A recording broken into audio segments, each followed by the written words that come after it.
finales del siglo XIX, la tradición esotérica adquiría popularidad en Occidente. Encabezados por H. P. Blavatsky, quien junto con el coronel Henry Steele Olcott fundan la Sociedad Teosófica. Muchas de las enseñanzas fundamentales de la teosofía se encuentran en las cartas transmitidas por dos maestros de sabiduría. Los Mahatmas son maestros de alto rango en la escuela de la vida. Son personas evolucionadas que han alcanzado un conocimiento directo y un dominio sobre las leyes del universo, evolucionando hacia una conciencia de su potencial espiritual y a otros planos del ser. Movidos por la compasión hacia toda la raza humana, los maestros estaban interesados en comunicar su conocimiento al mundo. Muchas de sus enseñanzas de contenido metafísico y filosófico se encuentran en la extraordinaria correspondencia de estas cartas enviadas por los maestros a Alfred P. Sinnett en 1883.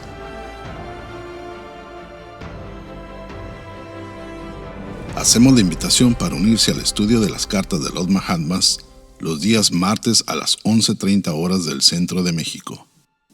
Impartido por Enrique Reich, doctor en psicología, autor y conferencista internacional, donde analiza los aspectos fenomenales del contenido de las cartas y comenta su impacto posterior en la sociedad teosófica.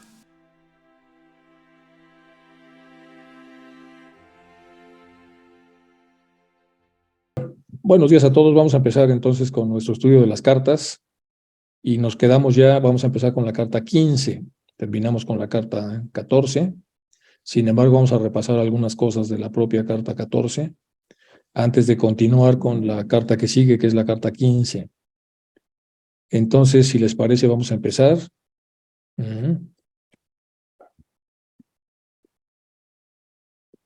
Bueno, un detalle, los escritos de Blavatsky vienen en uno de los libros que me regalaron allá ahora que fue el evento. Tiene una parte en donde dice que los escritos de Blavatsky y uno de sus instructores, así dice el libro, tienen una energía presente que nos lleva a transcribir literalmente todo lo que dicen para mantener la vibración original. Entonces me llamó la atención eso que dice el libro y por eso lo pongo en esta zona para ver la relevancia siempre de tener la versión original. El libro que me regalaron se llama Señales de Blavatsky, un inusitado encuentro en nuestros días, de editorial Kier. Entonces me pareció muy conveniente la frase, por eso la pongo acá. Bueno, vamos a empezar con los detalles en donde nos quedamos la vez anterior, que era con este círculo, y con lo que les estaba tratando de explicar entonces lo que sucede, el maestro, y arrancamos ahora con las invocaciones, si les parece.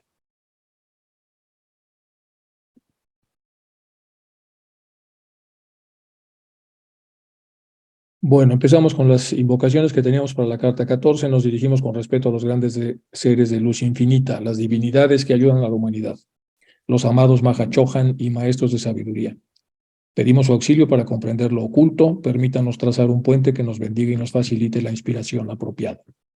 También nos dirigimos a nosotros mismos, a nuestros yoes superiores. Seamos como el estudiante fiel que nunca pone en duda a sus maestros, que siempre los ama con devocional afecto, que siempre los admira y los respeta porque sabe que son el divino camino que a todos nos aguarda. La invocación de Radha. Hay una beatitud y un poder más allá de nosotros mismos que viene en ayuda de aquellos que están preparados para recibirlo. Nos dirigimos respetuosamente hacia aquella beatitud, aquellos grandes fuentes de las cuales emanan incesantemente la fortaleza y la inspiración hacia todos los que estamos resueltos a abandonar el yo personal para desarrollarnos, aprender y compartir fraternalmente y sin reservas.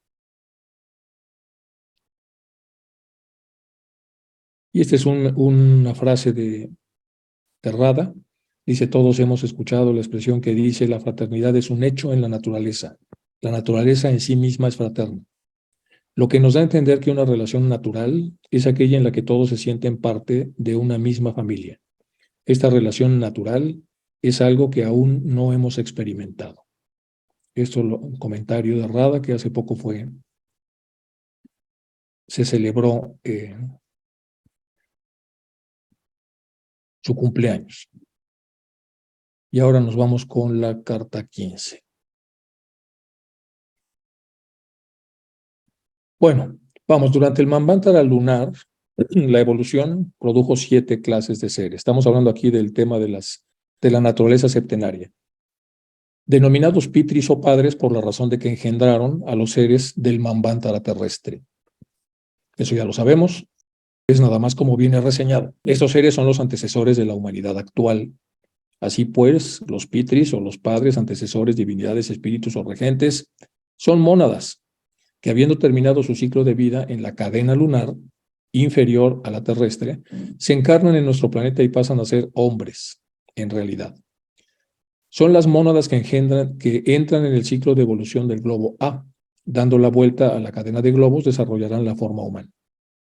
Al principio del periodo humano de la cuarta ronda, en este globo exudan, por decirlo así, sus chayas, sombras o dobles astrales, de las formas parecidas a las del mono que habían desarrollado en la tercera ronda, y esta forma sutil más fina es la que sirve como modelo alrededor del cual la naturaleza construye al hombre físico.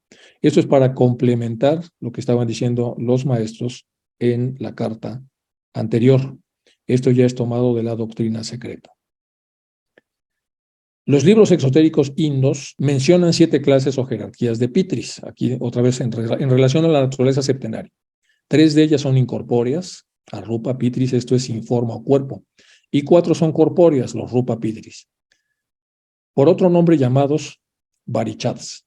Los primeros, denominados también Variajas o hijos de Viraja, Brahma, son inteligentes y espirituales, mientras que los segundos son materiales y desprovistos de intelecto. Esto también lo vamos a tomar en cuenta en relación a lo que ya los maestros han explicado. Y también viene de la doctrina secreta.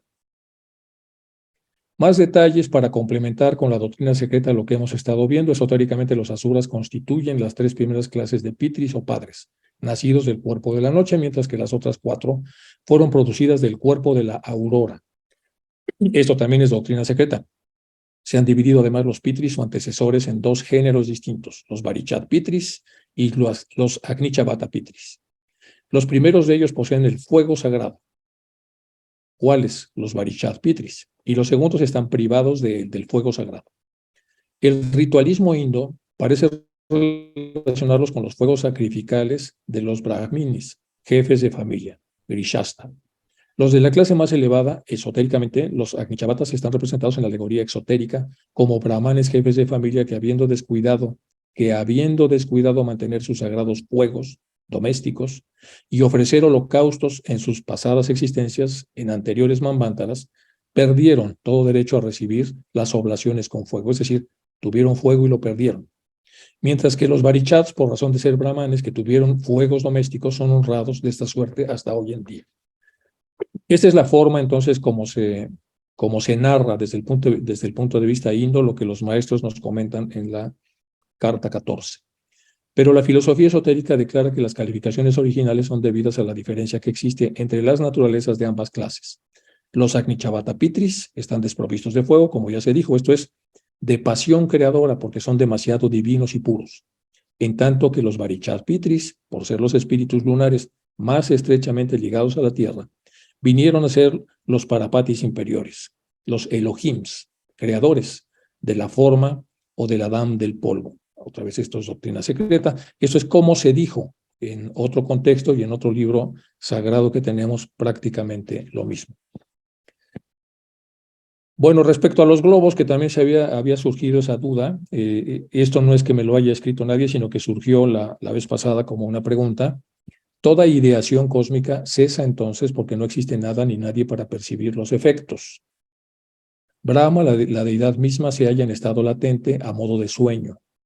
Los variadísimos estados en que se haya diferenciada la sustancia cósmica se vuelve en el estado primordial de abstracta objetividad potencial. Esto ya lo sabemos, nuestro cosmos en general, con K, y la naturaleza entera se extinguen solo para reaparecer en un plano más perfecto después de este larguísimo periodo de reposo. Entonces, algo que ya se decía también en la carta 14 y en la 13 es que Cada vez que renace todo, renace más evolucionado, renace más desarrollado.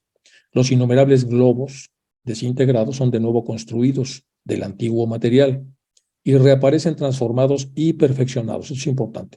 Para una nueva fase de vida. Según el ocultismo, los pralayas cíclicos no son más que oscuraciones, durante los cuales la naturaleza, esto es, todas las cosas visibles e invisibles de un planeta en reposo, permanecen momentáneamente estacionarias para después renacer en un proceso natural de mejora.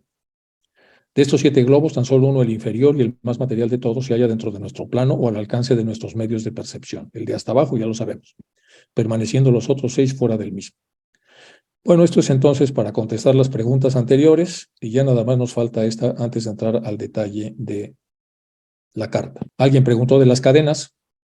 La cadena planetaria es una serie de 7 globos. Cada cadena planetaria es una serie de 7 globos o mundos que forman el campo de evolución durante el cielo planetario, del ciclo planetario o Manvantara. Los 3 primeros de estos globos, generalmente llamados A, B y C, forman el arco descendente, en cuyo cuarto globo, el E, llega a la parte de hasta abajo, del arco ascendente que empieza a través de los 3 arcos que vienen más adelante, pertenecen de ordinario al plano astral, y del sexto al séptimo, F y G, correspondientes B y A, del arco descendente, pertenecen a los planos Rupa y Arupa del plano mental. Todo esto ya lo sabemos. Simplemente es para contestar lo que uno de los hermanos preguntó respecto a los globos y a las cadenas planetarias. Es un dibujo donde aparece con más o menos con mucha claridad el arco, cómo baja y cómo sube. Y este es un dibujo muy bueno que hicieron, que vienen entonces desde que somos arrupas, desde que somos emanados de diferentes formas en los planetas anteriores hasta el planeta Tierra, donde estamos acá, y estamos pasando por las rondas en donde estamos y luego las rondas subsiguientes. Es un dibujo muy bien logrado y ya les había yo presentado la vez pasada, incluso con la fuente de quien lo hizo. Bueno, hay una gran diferencia entre la imagen o emblema del símbolo. El primero comprende una serie mayor de pensamientos que el último. Aquí lo que vamos a ver es los procesos de involución.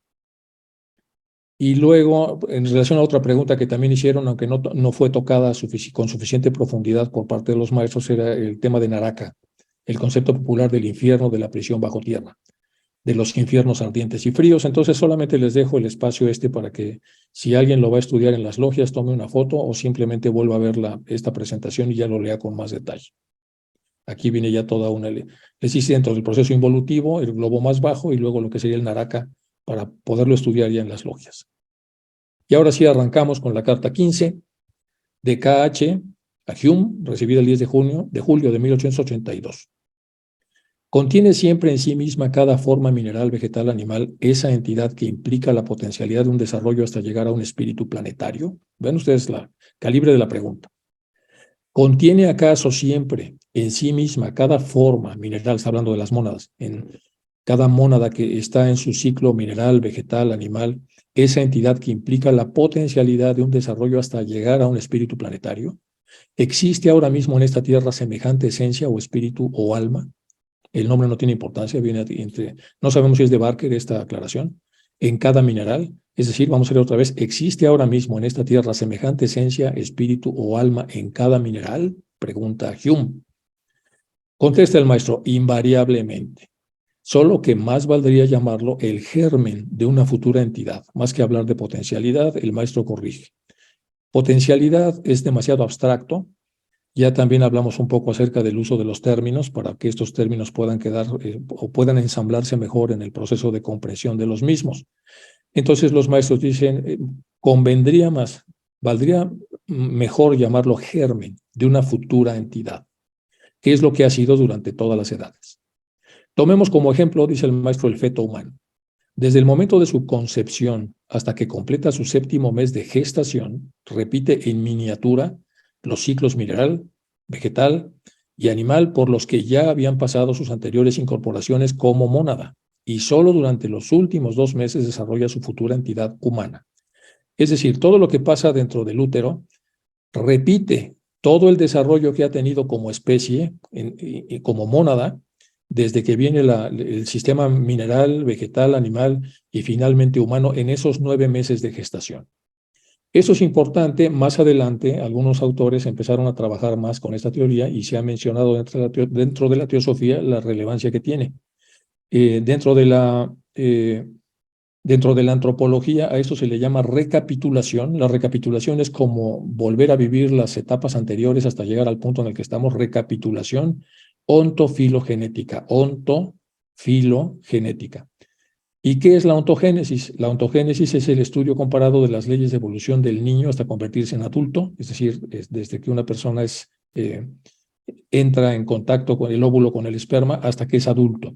Y todos los ciclos que va pasando, el estudio de eso, de esas leyes, se llama ontogénesis. Y la filogénesis es el estudio comparado de las leyes de la evolución de lo más primitivo de lo que son los hombres hasta el hombre actual. Entonces, en la filogénesis nosotros estudiamos cómo se va desarrollando el hombre hasta el hombre actual, y en la ontogénesis cómo se va desarrollando desde que es una célula hasta el hombre adulto normal. Los dos puntos de confluencia son el hombre. Uno con el estudio de lo que sería su filogénesis, su historia antiquísima, a través de millones de años de evolución, y el otro es la historia del mismo hombre, pero a través de su historia, en el sentido desde que es una célula y poco a poco se va desarrollando. Entonces, a esto se le llama recapitulación ontofilogenética y tiene mucho sentido con lo que el maestro en 1882 ya estaba comentando. Quien quiera ver las dos leyes estas, hay muchas referencias a este respecto para que puedan leerlo con cierto detalle. Hay muchos escritos sobre la filogénesis y un poco menos, pero también hay material sobre la ontogénesis. Entonces, repitiendo, tomemos al feto humano como ejemplo, desde el momento de su concepción hasta que completa su 7º mes de gestación, repite una especie de síntesis de lo que ha venido esta mónada evolucionando desde hace millones y millones y millones de años. Se repite en miniatura los ciclos mineral, vegetal y animal por los que ya había pasado en sus anteriores incorporaciones. Y solo durante los últimos 2 meses desarrolla su futura identidad humana, que también aparece entonces en términos cíclicos, se van agregando las cosas. Los últimos agregados desde el punto de vista evolutivo son lo que se llaman adaptaciones funcionales, que son ya los que totalmente nos diferencian a un ser humano de los seres que no son humanos. Y son el crecimiento del cerebro en el lóbulo frontal, el 29% más de masa cerebral frontal, entonces el crecimiento prefrontal y frontal. La segunda adaptación funcional es la oposición del pulgar para poder usar la mano como pinzas. La tercera adaptación funcional, que es muy importante, es el lenguaje articulado.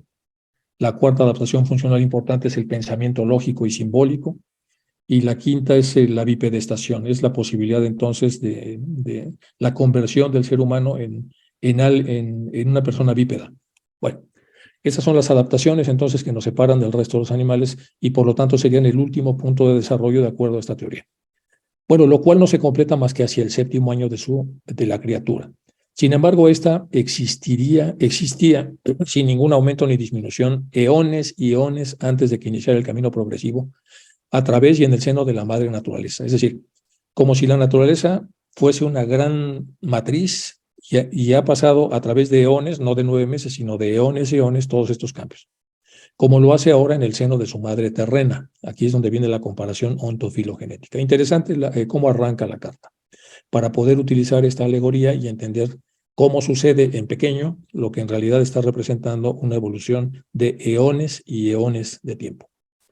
Bueno, como bien dijo un erudito filósofo, dice el maestro, continúa, que confía más en sus intuiciones que en los dictámenes de la ciencia moderna. Entonces aquí está comentando algo muy importante el maestro. Como bien dijo un erudito filósofo, que confía más en sus intuiciones que en los dictámenes de la ciencia moderna. Las etapas de la existencia intrauterina del hombre encarnan el archivo concentrado de algunas páginas desaparecidas de la historia de la Tierra. Lo mismo, esta es la historia filogenética, hecha a través de un filósofo. Él no aclara quién, y yo estuve buscando y no lo encontré. No encontré la frase asociada a algún filósofo, pero deberá ser entonces algún filósofo socrático o presocrático, de la época, obviamente, de la antigua Grecia. Y esto es otra vez en defensa de lo que ya había dicho el maestro. Esto mismo debe usted verlo mirando retrospectivamente las entidades minerales, vegetales y animales. Usted debe considerar a cada entidad en su punto de partida, en el curso manvantárico, es decir, cuando se manifiesta, como el átomo primordial cósmico ya diferenciado por la primera vibración del soplo de vida manvantárico. Porque la potencialidad, o el germen, como le llama él, que se desarrolla finalmente como un espíritu planetario perfecto, está al acecho y es, en realidad, ese átomo primordial cósmico.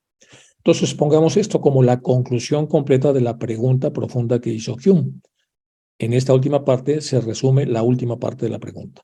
Porque potencialidad, como dice usted, que se desarrolla finalmente como un espíritu, o sea, que llegará a ser un espíritu planetario como usted lo está planteando, perfecto, está al acecho, está acechando, está esperando, esperando que ocurre. Y es en realidad ese átomo primordial cósmico el que ha llegado a ese punto. Atraído por su afinidad química, el conjunto de esos átomos unidos se convertirá con el tiempo en un globo gestador de hombres. Al final, esto se convertirá en un globo gestador de hombres. Por eso era tan interesante entonces aclarar el tema del globo.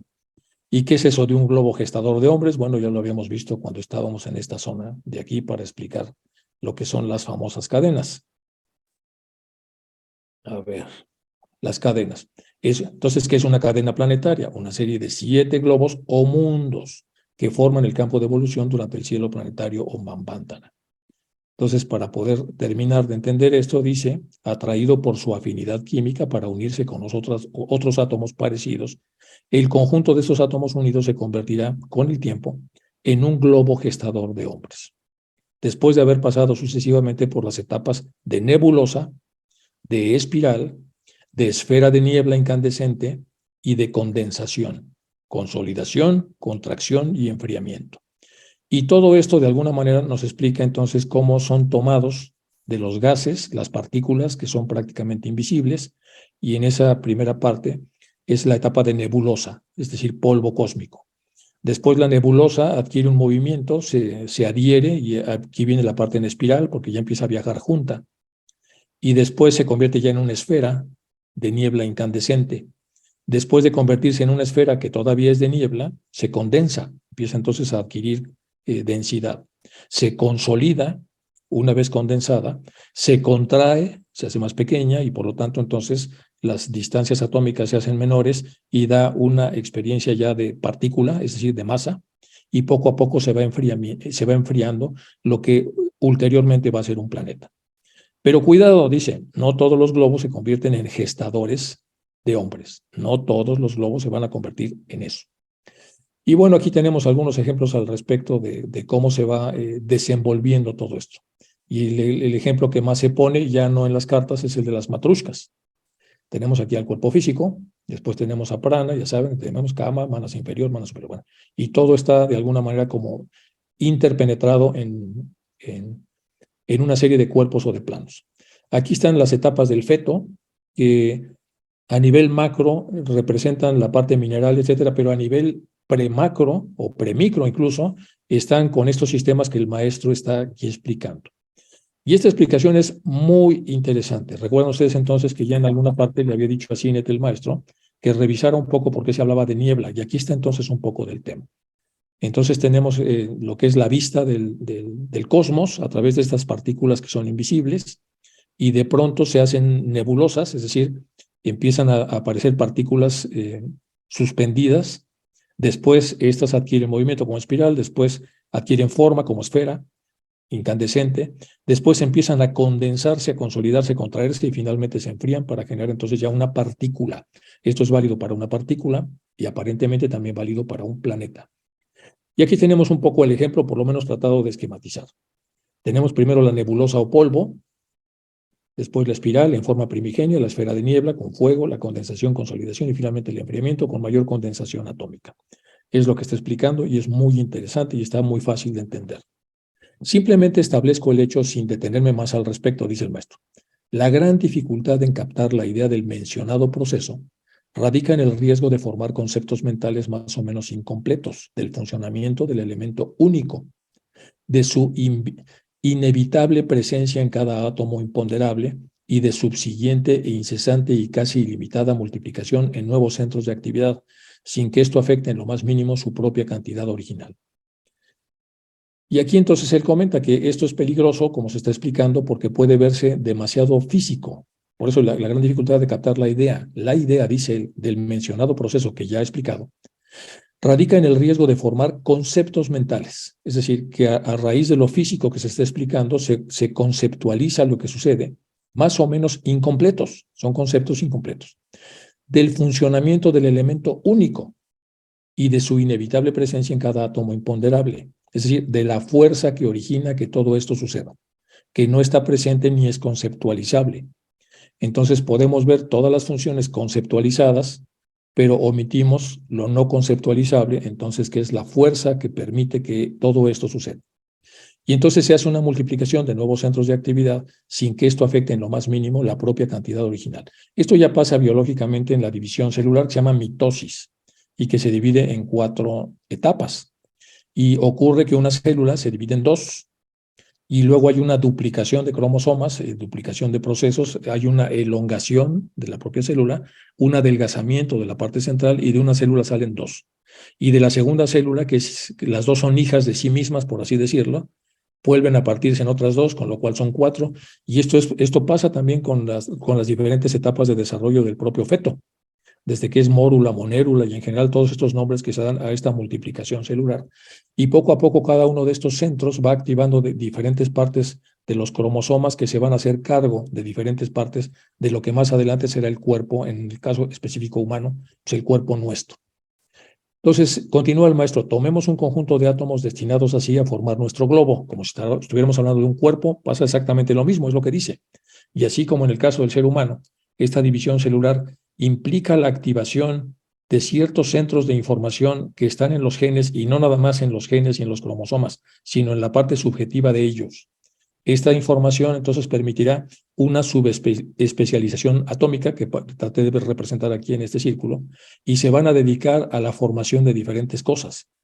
Entonces aquí lo que está haciendo el maestro entonces es que tomemos un conjunto de átomos destinados así a formar nuestro globo, y luego, echando una ojeada superficial al conjunto, sigamos el trabajo específico de dichos átomos. Llamaremos al átomo primordial el A, que es de donde va a partir todo. En el caso del ser humano, ya sabemos que para que haya esta replicación, el átomo, bueno, en este caso la célula A, ya trae la mitad de cromosomas. Es decir, no va a duplicarlos en sí misma, sino que va a tomar la otra mitad que requiere del óvulo. El óvulo y el esperma tienen una cantidad, la mitad de los cromosomas necesarios específicamente para la especie humana, que es de 46. Entonces, el átomo, las células que van a entrar en la meiosis, que es la división celular, tienen 23 cromosomas en lugar de 46, porque se van a mezclar tanto los del óvulo como los del esperma para poder juntos ya tener los 46 necesarios. Pero en la otra división celular, que no es de este tipo, que es la mitosis, sí, los 46 se adelgazan, se duplican, y después de duplicarse entonces como se van replicando y replicando y replicando. Bueno, entonces, echando una ojeada superficial al conjunto, sigamos el trabajo específico de estos átomos. Llamaremos al átomo primordial el que arranca A, no siendo este en su centro de actividad circunscrito, sino un punto inicial. O sea, este no es un centro de actividad que esté circunscrito a nada, es solamente un bottom line, un punto inicial, de un remolino mambantárico. Remolino mambantárico. ¿A qué se parece eso del remolino mambantárico? Pues a esto tenemos la nebulosa y luego la espiral, y este podría ser el remolino mambantárico. Entonces, hay una evolución, hay un centro de actividad circunscrito, sino un punto inicial del remolino mambantárico de evolución. En ese remolino da nacimiento a un número incalculable de nuevos centros, que podemos llamar B, C y D, etc.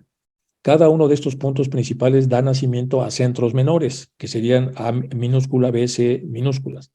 Y estos últimos, en el curso de la evolución y de la involución, se desarrollan con el tiempo como A y B, C, es decir, los minúsculos llegarán a convertirse en mayúsculos a través de un proceso de evolución. Y entonces los mayúsculos irán a otro espacio, dejando espacio para que los minúsculos entren, y así es entonces como se da el proceso evolutivo, es lo que está explicando el maestro.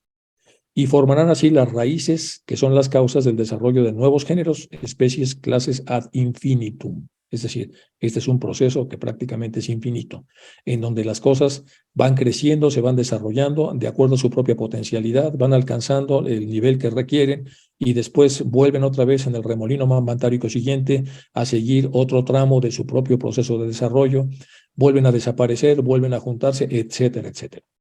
Y aquí ponemos entonces los imponderables, que sucede de manera inesperada e inevitable y tiene consecuencias que no se pueden conocer o precisar.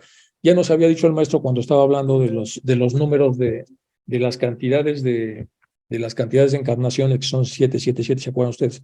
Hablaba él que no daban las cuentas y no ajustaban porque había ciertas encarnaciones llamadas imponderables.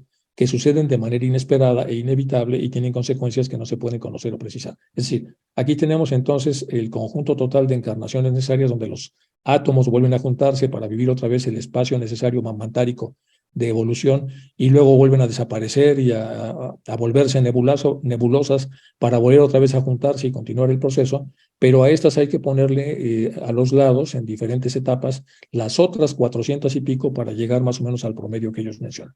Aquí traté de poner un poco un dibujo para explicar esto. Tenemos el átomo primordial y después la subdivisión de este átomo en otros muchos, como la luz blanca y los rayos, o en este caso los colores, y aparecen entonces subdivididos en diferentes etapas y cada uno de ellos va a engendrar, por decirlo, a sus hijos, que son varios y que dependen, aquí le puso el maestro como minúsculas, pero estas minúsculas, después de seguir su propio proceso de desarrollo mamantárico, llegarán otra vez a convertirse en letras mayores y estas, a través del remolino inverso, es decir, de evolución, llegarán otra vez a convertirse en átomos primordiales, que él vuelve a aclarar.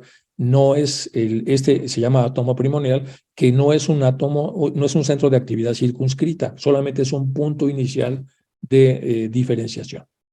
Bueno, pues es muy interesante la forma como el maestro explica este proceso, por lo tanto hay que verlo con cierto detenimiento. Dice, ahora bien, ni el A primordial con sus átomos compañeros, o sea, los otros similares, ni sus derivados de A's, es decir, de todos los derivados que va a haber de ese átomo, de B's, de E's, etcétera, han perdido nada de su fuerza original. Eso es muy importante.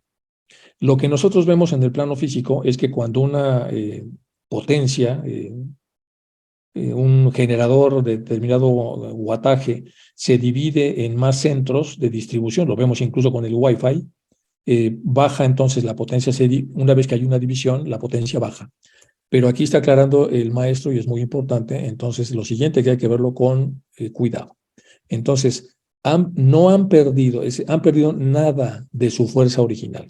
Es una división que permite que lo dividido y los elementos divididos contengan, o sea, no pierdan nada de fuerza, conservan su fuerza original, o esencia vital, o fuerza vital.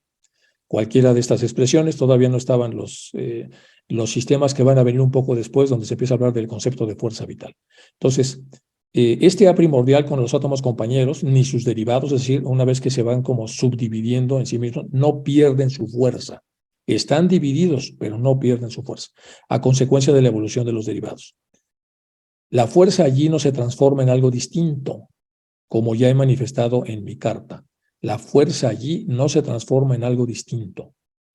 Y esto en relación a lo que un poco más tarde, en 1912, ya iba a decir Einstein respecto a que muy cercano a prácticamente todas estas afirmaciones, estaban hablando de que la energía no se crea ni se destruye, sino solamente se transforma. Entonces aquí el maestro no está contradiciendo esto, pero está diciendo que en este caso no hay transformación. Entonces la fuerza allí no se transforma en algo distinto, como ya he manifestado en mi carta, sino que con cada desarrollo de un nuevo centro de actividad, desde dentro, se multiplica por sí misma ad infinitum, que ya lo había explicado, sin perder jamás ello una sola partícula de su naturaleza. El hecho de que se replique y se replique no implica que pierda energía ni que pierda partículas.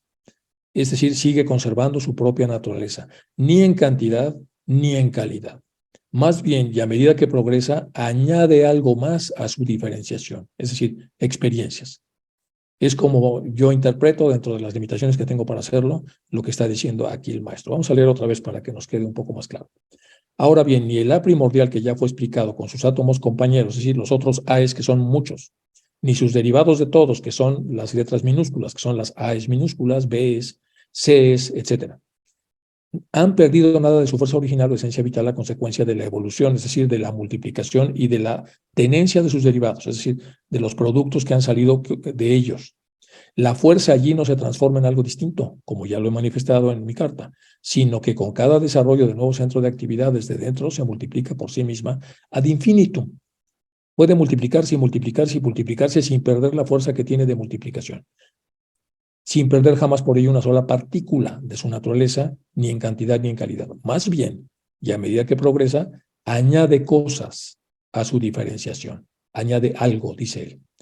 Bueno, con esto nos da pues lo que podamos entender a este respecto. Entonces, no pierde fuerza, más bien agrega algo a esa diferenciación. Y de ahí se desprende, aunque esto es romántico y es una interpretación, ese algo que añade, porque lo hemos escuchado varias veces, son experiencias, experiencias de lo que sucede una vez que esta diferenciación ocurre. Puede ser algo de energía, pero acaba de aclarar allá arriba que no hay ningún movimiento en ese sentido. Entonces, simplemente nos quedamos con lo que se nos revela, que es que añade algo a ese proceso de diferenciación progresiva.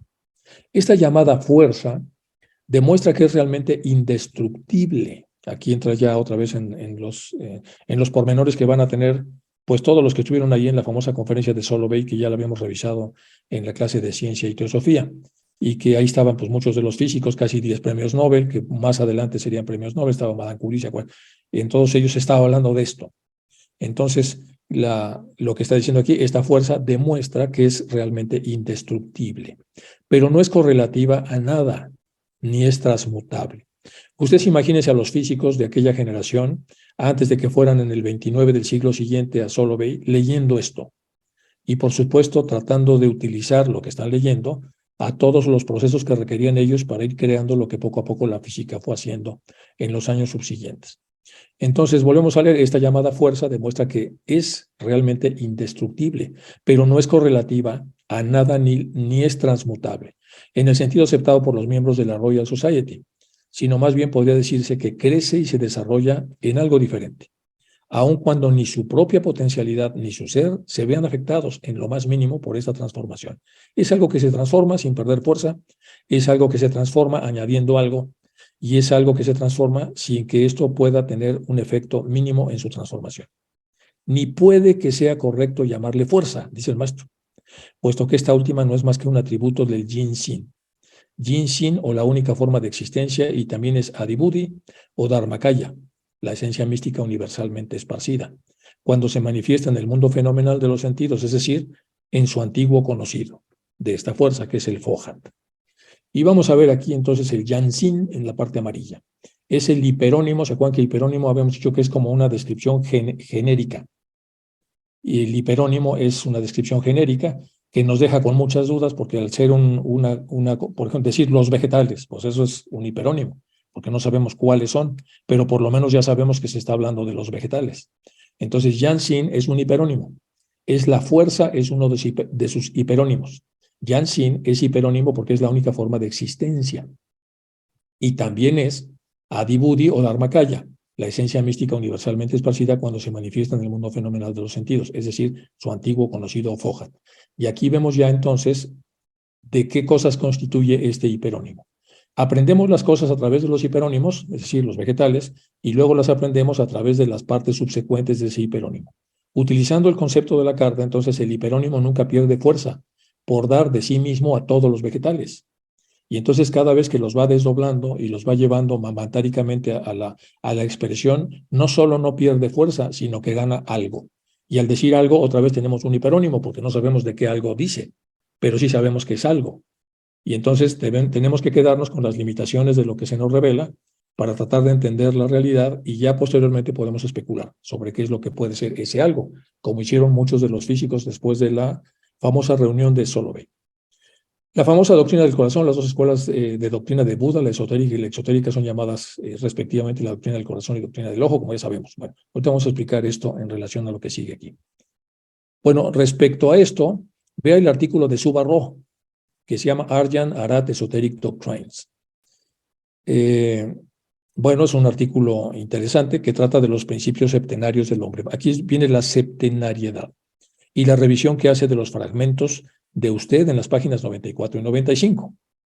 Entonces, respecto a esto, él recomienda la revisión de este artículo, y aquí en la parte de hasta abajo, vean, aquí está. Hay una colección de Esoteric, en una colección de la Wiki Theosophy, aparece el artículo de Subarro. Dice, y aquí viene la colección de escritos esotéricos de Subarro, 1910, está escrito por Subarro, y aquí viene el artículo que estamos buscando, Arjan Arat Esoteric Tenensons, bueno, no alcanzo a leer, está muy pequeña la letra, pero es exactamente del que estaba hablando. Aquí está. The Arjan Arat Esoteric Tenensons, Seven Flood Principles of Man. Bueno, es la que está recomendando el maestro que se lea. ¿Qué viene ahí?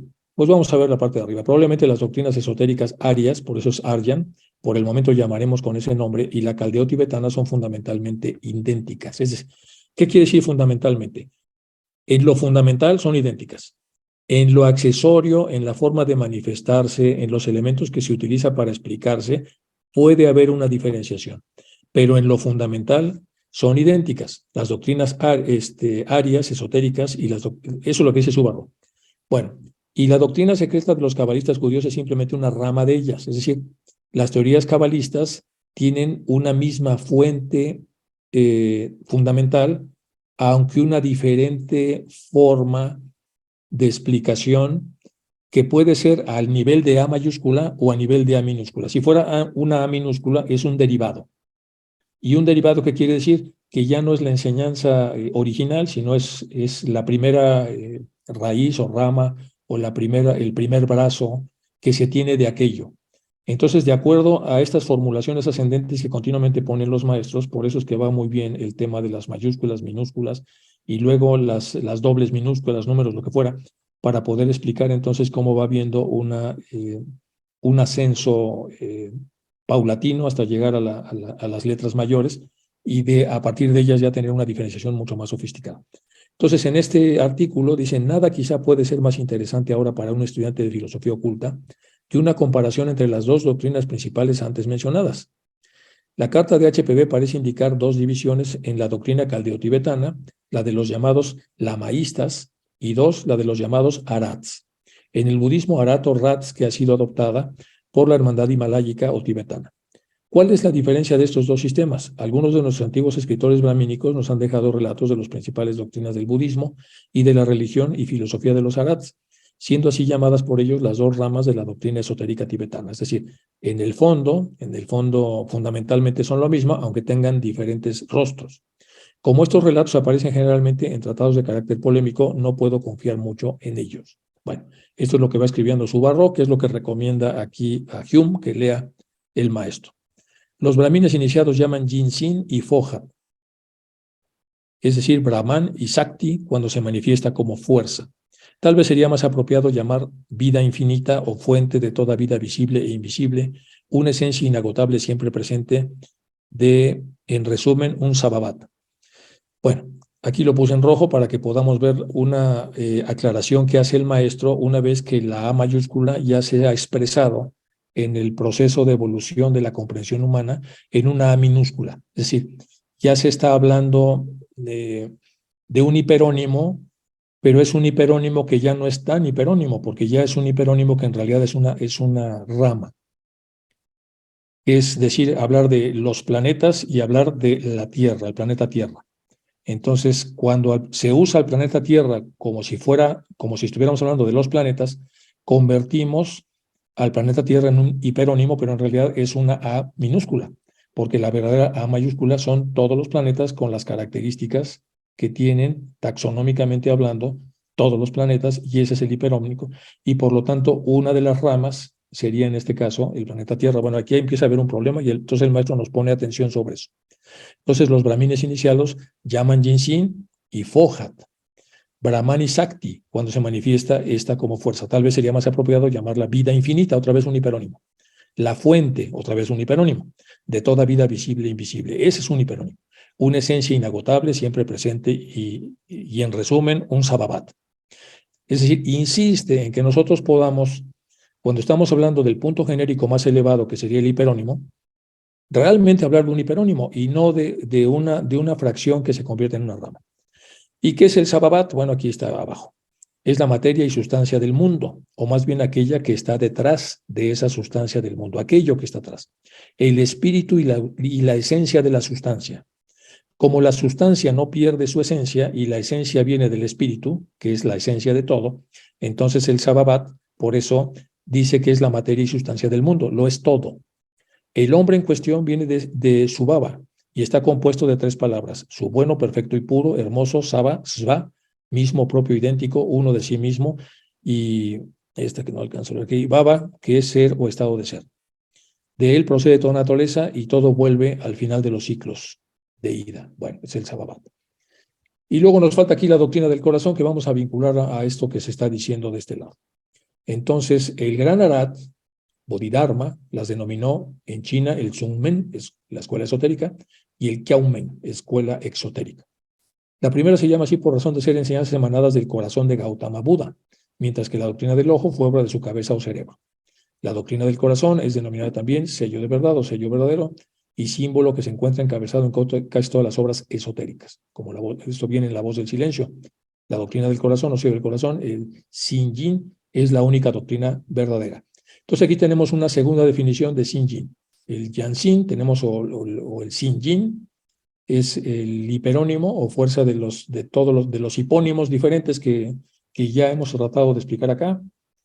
Y luego hay un poco de confusión a la hora de relatar esto porque mezclamos los hipónimos con los hiperónimos.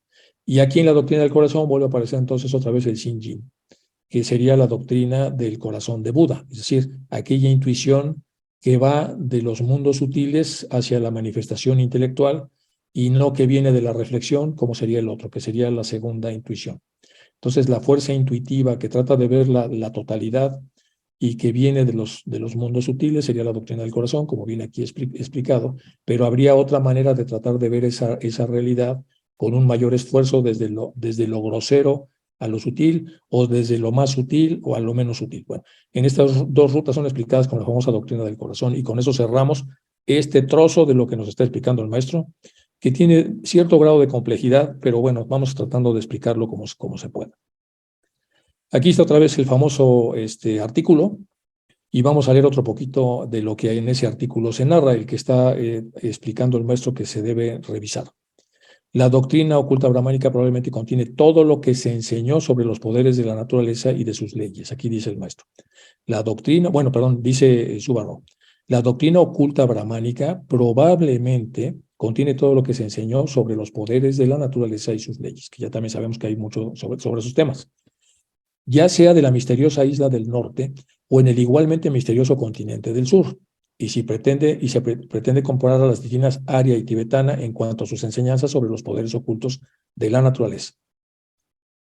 Debe examinar de antemano todas las clasificaciones de estos poderes, sus leyes y manifestaciones y las connotaciones reales de los diferentes nombres que se les asignan en la doctrina aria. Estas son algunas de las clasificaciones contenidas en el sistema brahmánico. Primero, clasificación de los poderes ocultos como pertenecientes a Parabrahman y existentes en el macrocosmos. Se clasifican. Segundo, hacer como perteneciente al hombre y existente en el microcósmico.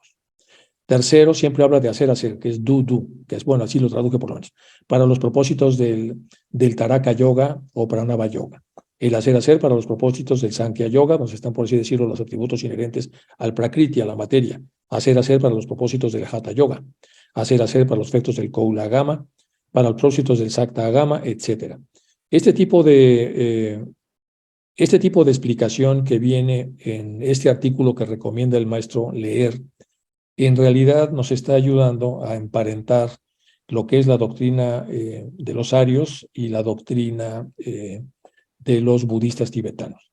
El sentido final de lo que, como el maestro no explica, solamente le pide a Hume que revise un artículo de Subarro, que sabemos que Subarro estuvo muy involucrado también con todo esto, años más adelante, y tenía una apertura, digamos, diferente a la que tenía HPB respecto a las cosas que podían revelarse en Occidente, pero tuvo obviamente mucho que ver con muchas de las cosas que fueron reveladas.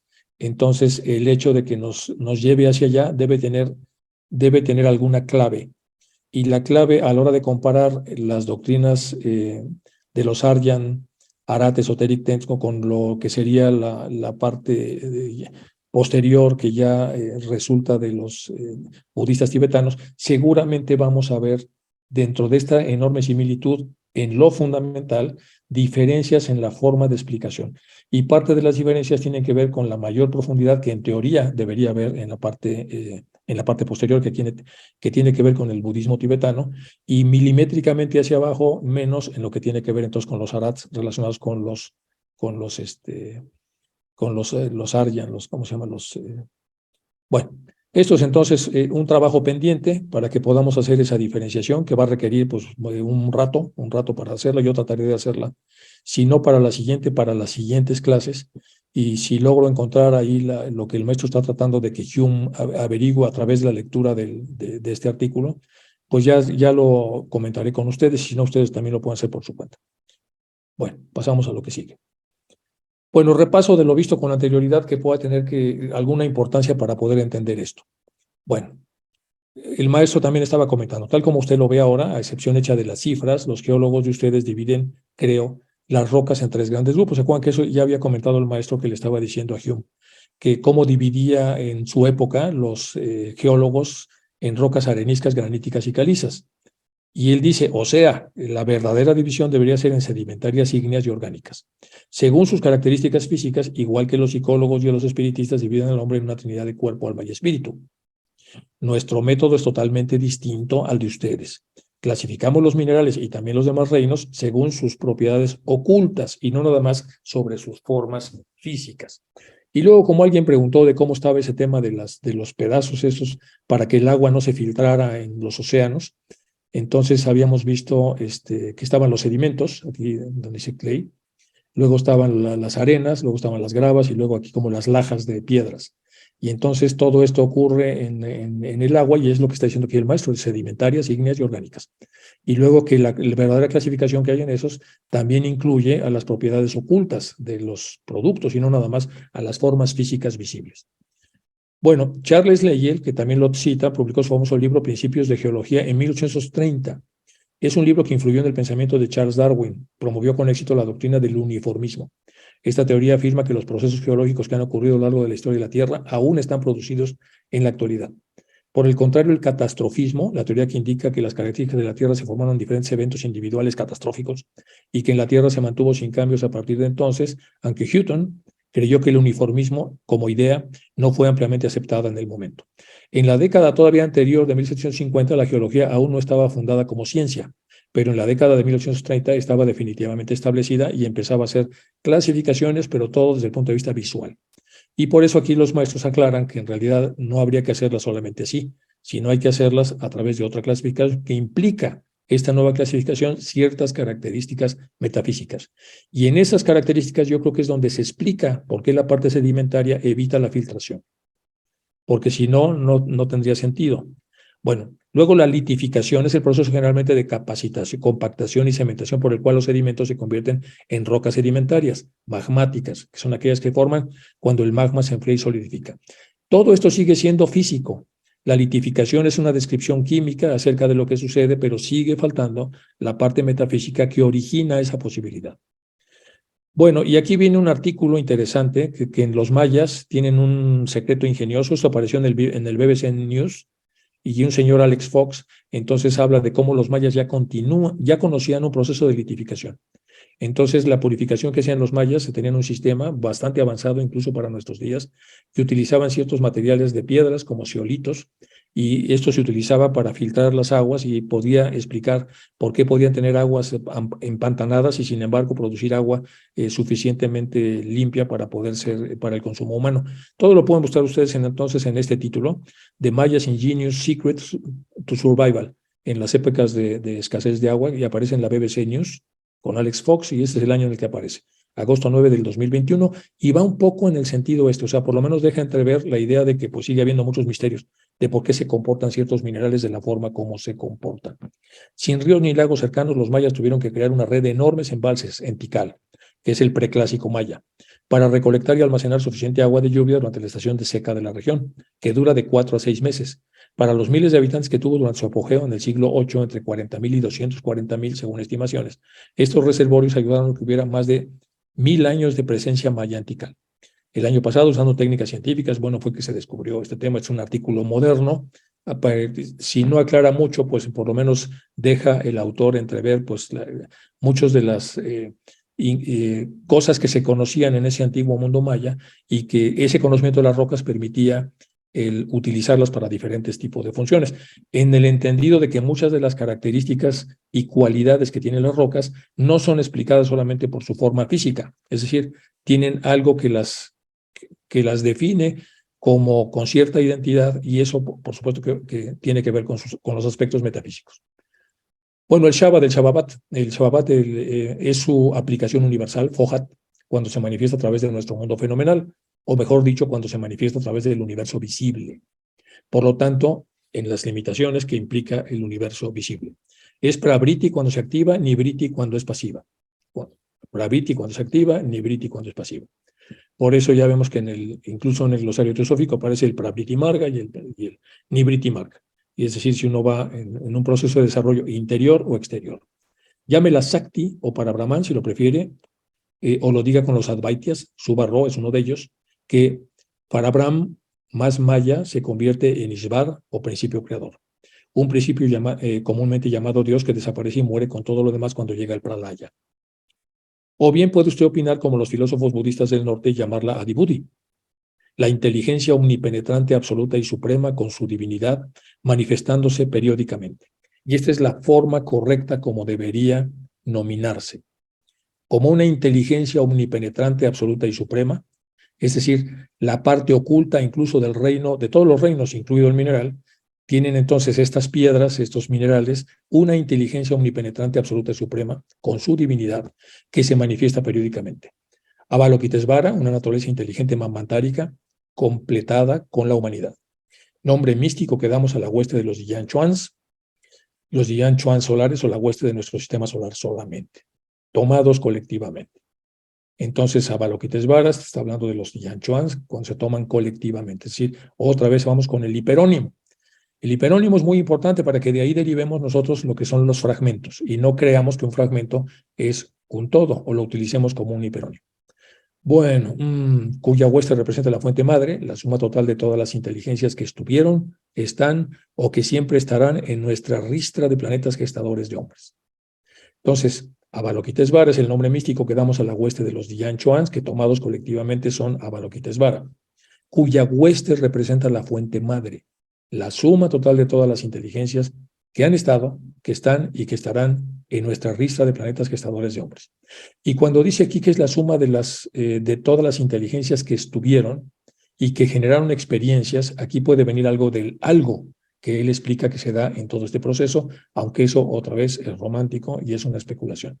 No haciendo especulación, simplemente leemos que son inteligencias que han estado, que están y estarán siempre en la ristra de planetas gestadores de hombres o en cualquier parte o porción de nuestro sistema solar. Y esto le llevará a usted por analogía a ver que a su vez Adibhuti, como su nombre literalmente implica, es la inteligencia, suma de las inteligencias universales, incluyendo la de los Diyan Chuans. Adibhuti incluye todo tipo de inteligencias que incluye a los Diyan Chuans, incluso del orden más superior. Esto es todo lo que me atrevo a decirle ahora sobre este tema particular, ya que temo haber traspasado el límite de lo que me está permitido.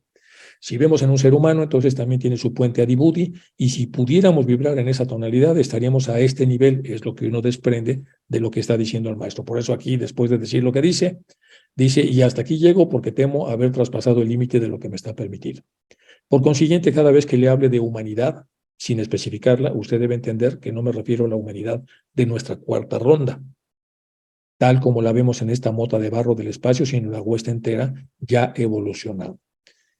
Repito, por consiguiente, cada vez que hable de la humanidad sin especificarla, usted deberá entender que no me refiero a la humanidad de nuestra cuarta ronda, tal como la vemos en esta mota de barro. Está hablando de la humanidad como todo este proceso enorme de evolución. Nos está hablando como rocas, nos está hablando como vegetales, como animales, como lo que somos y como lo que podemos llegar a ser si llegamos a este punto adibúdico, en donde seremos, teóricamente, por eso lo está diciendo que nosotros lo compartimos de una u otra manera con lo que ya tienen activados los Diyan Chuans, que en la tradición cristiana vendrían a equivaler a los arcángeles. Bueno, continuamos entonces con el análisis. Entonces, si tal como lo expuse en mi carta, no existe más que un solo elemento y es imposible comprender nuestro sistema antes de lo que finalmente ha sentado en la mente de un concepto adecuado de ello. Si tal como expuso en mi carta, no existe más que un solo elemento y es imposible comprender nuestro sistema antes de que quede firmemente asentado en la mente un concepto adecuado de ello. Por lo tanto, debe usted perdonarme si me detengo en el tema más tiempo del que realmente parece necesario. Pero a menos que esta importante realidad fundamental sea perfectamente comprendida, el resto parecerá inteligible, es decir, Este es el punto de partida para poder entender lo que después va a seguir explicando el maestro, y por eso aquí no puse ningún dibujito. Es decir, nos vamos a circunscribir específicamente al tono vibracional de lo que el maestro dice exactamente en la parte por venir de esta carta. Repito, si tal como expuse ya en la carta, no existe más que un solo elemento de donde parte todo y es imposible comprender nuestro sistema antes de que quede firmemente asentado en la mente un concepto adecuado de ello. O sea, no podremos entenderlo si no podemos generar un concepto que abarque el esquema. Por eso otra vez la importancia de los hiperónimos. Por lo tanto, debe usted perdonarme si me detengo en el tema más tiempo del que realmente parece necesario. Pero a menos que esta importante realidad fundamental sea perfectamente comprendida por quien está leyendo o estudiando esto, el resto va a parecer inteligible o va a quedar truncado o torcido. Si nos vamos hacia atrás, entonces vamos a ver algunas de las expresiones que hace el maestro para poder explicar esto. Y una de las mejores explicaciones que hace están por aquí, cuando él habla exactamente de cómo debería nominarse cada una de las cosas que las personas quieren nominar a este respecto. Bueno, me voy a quedar aquí después de estas aclaraciones y la próxima clase terminamos la carta 15, que como verán vamos agarrando ritmo, vamos agarrando un ritmo para poder explicarla. Si hay tiempo voy a meterme con más detalle al artículo de Subarró para tratar de advertir lo que el maestro le pide a Hume que haga, y luego aquí lo haremos entre todos para tratar de analizar los detalles, si es que viene al caso, y sin que le robe esto demasiado tiempo a la exposición de las cartas, pero podemos dejarle unos 20 o 25 minutos a alguna de las partes del contenido de la propia carta. Bueno, como verán, vamos con cuidado, con mucho tacto, viendo las cosas que va explicando el maestro. Aquí solo faltó la comparación del artículo de Subarró que él pide que se revise. Y en la segunda parte vamos a ver una serie de cosas donde él está como insistiendo en que tengamos un concepto general de lo que va a ser explicado después, porque si no, no vamos a entender lo que viene después. Y entonces, por esas razones que nos vamos a ver con mucho mayor lentitud la otra parte de la carta 15, hasta que podamos detenernos a tratar de abarcar lo que el maestro está tratando de que nosotros abarquemos con nuestra mente conceptual.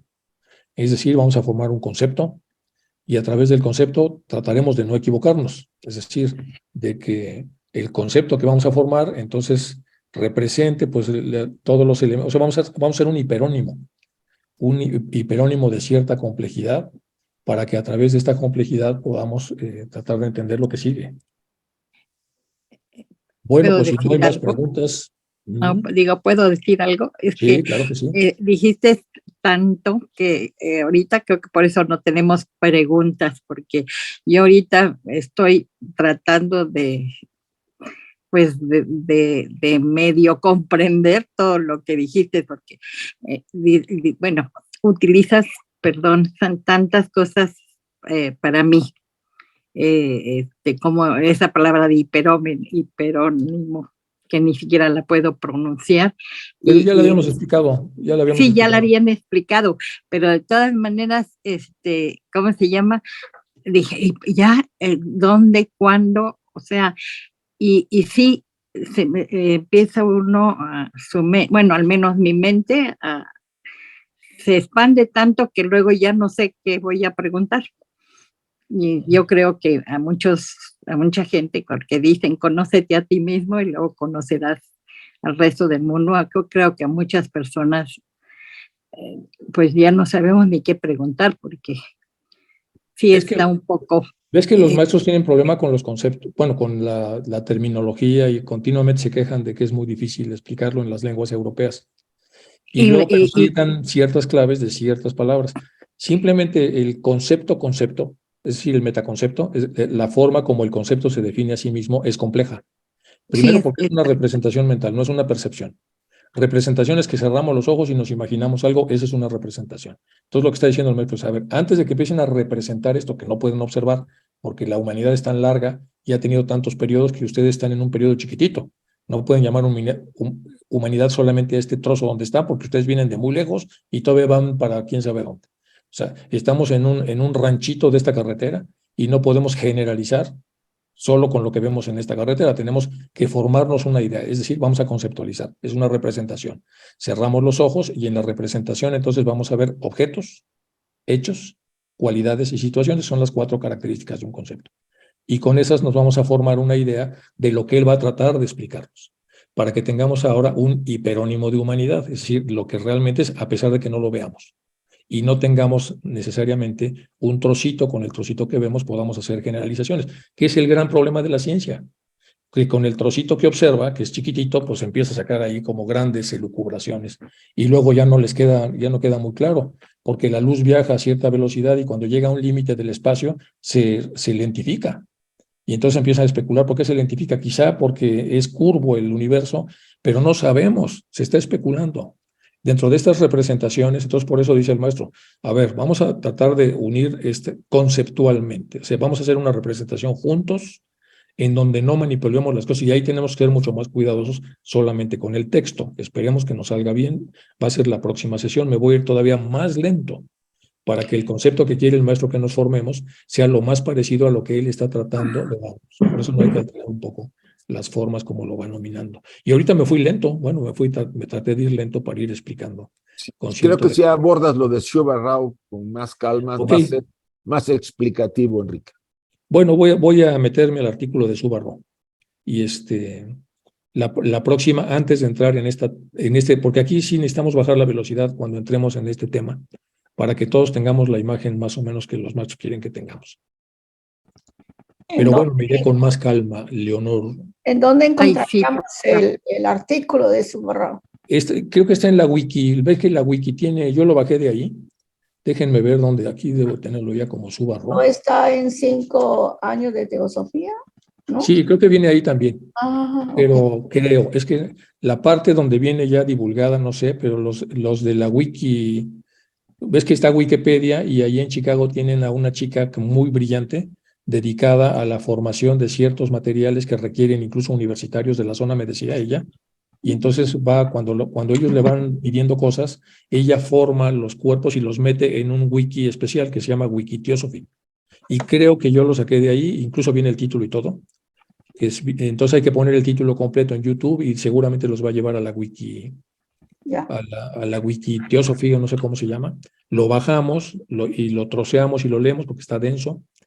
También, bueno, los maestros aquí ponen que lo leamos, porque ven ustedes que Shubha Rao como que buceaba profundo y tenía sus dudas de si pues, se podía o no divulgar todo. Pero si no nos divulgan todo, nos dejan puros hiperónimos. Y entonces pues, nos da siempre mucho morbo qué hay detrás o qué hay debajo o qué hay más allá. Y tenemos 147 años de distancia o 120 años de distancia de todo esto y sí se antoja de tanto en tanto, ya con los avances que la ciencia tiene y todo, tratar de, si no especular, por lo menos hacernos una idea, como dice el maestro ahí, pues por lo menos háganse una idea, pero una idea más realista de la situación. En esta zona de la carta, él se detiene, obviamente se lo está diciendo a Hume, porque Hume le hizo una pregunta súper pesada, ya vieron, ¿no? La pregunta era muy fuerte. Si nosotros vamos de pulgas a elefantes, o sea, le está diciendo que la distancia que vamos a recorrer hasta ser regentes planetarios y todo viene nada más de una piedrita, realmente es así, le está diciendo, y entonces le hace una explicación muy larga. Y luego en la mitad de la carta ya entra a la parte conceptual para que no se pierda Hume, pero Hume representa a todos nosotros. Enrique, en los 5 años de teosofía en que está en español, no viene. Ah, ¿ya lo checaste? Sí, ya lo Hay que acabo de verlo. revisar. No en viene alguno ahí. de estos, donde vienen muchos artículos, sí está, como dice Ángela, yo lo vi en alguna parte, pero no me acuerdo dónde. Y como no me acuerdo, por eso fui a la parte de la Wikiteosophy, que de todos modos es el mismo artículo, nada más que está glosado ahí en esa sección, pero sería cosa de buscar en todo lo que hay, incluso de la rama Arjuna, a tratar de ver y volver otra vez a leer los índices, a ver si en algún momento sale por ahí. Yo tengo los 5 años de teosofía, pero en inglés. Así que, sí, puede ser que esté por ahí, porque luego las traducciones a castellano no vienen completas. Eso ya me ha pasado varias veces. Sí. Incluso las vidas de Alcione en castellano nomás son 30 y tantas y en inglés son 50 o 49. Entonces algunas obras vienen recortadas. Por eso hay que ir a la fuente original para checarlo. Gracias. Pero lo hacemos y tratamos de tenerlo para la próxima, si les parece. ¿Sí?